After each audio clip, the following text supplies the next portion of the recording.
Kermit the Hermit. You know, I always like it when you visit me here, but other times I like being alone for a while. You ever feel that way?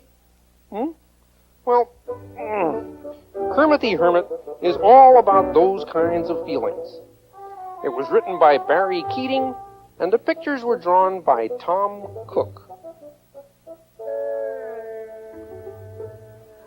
It was spring cleaning time in the nursery room, and nothing was safe from the dust mop and broom.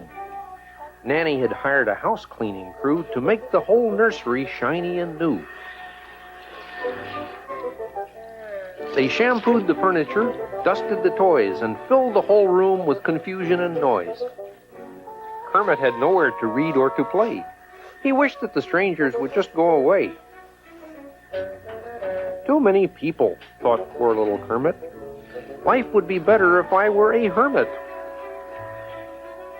A hermit is someone who lives all alone in a cave with no furniture, TV, or phones.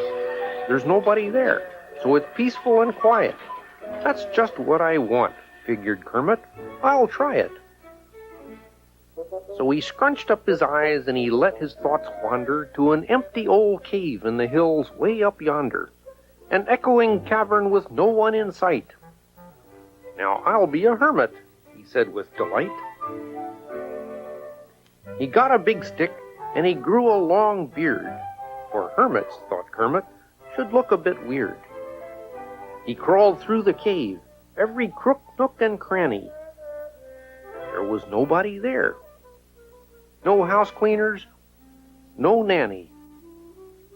No one to talk to, no friends big or small, no playmates to play with, no people at all.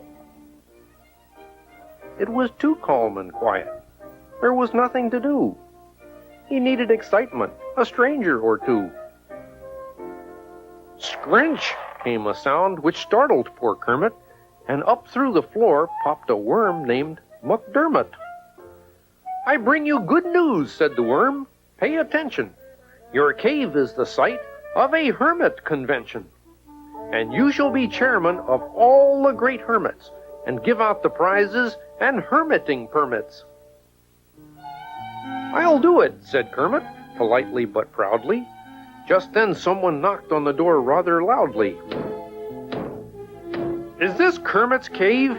Called an old hermit crab. Then he sat on a boulder and started to gab. He talked about hermits that some folks called llamas, who shave off their hair and wear burlap pajamas. Just as he mentioned them, several walked in, singing and making a glorious din.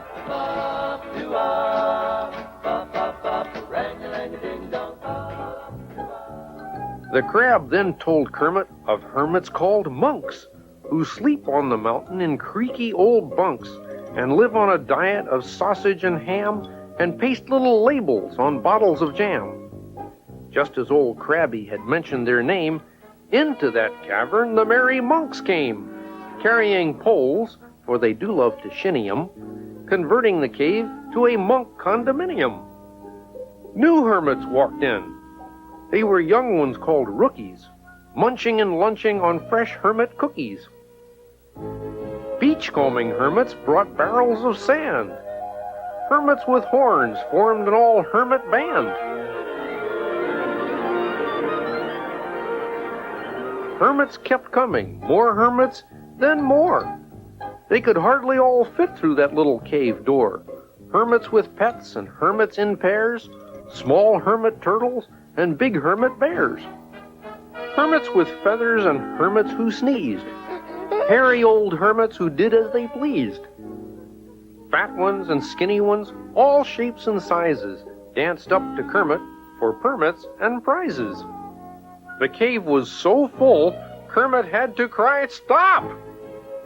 And just as he did, his dream broke with a pop. The cave disappeared. He was back in his room with Nanny, the cleaners, the dust mop, and broom.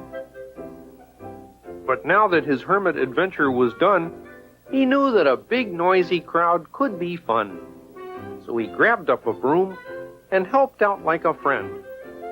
I'm proud of you, Kermit, said Nanny. The end.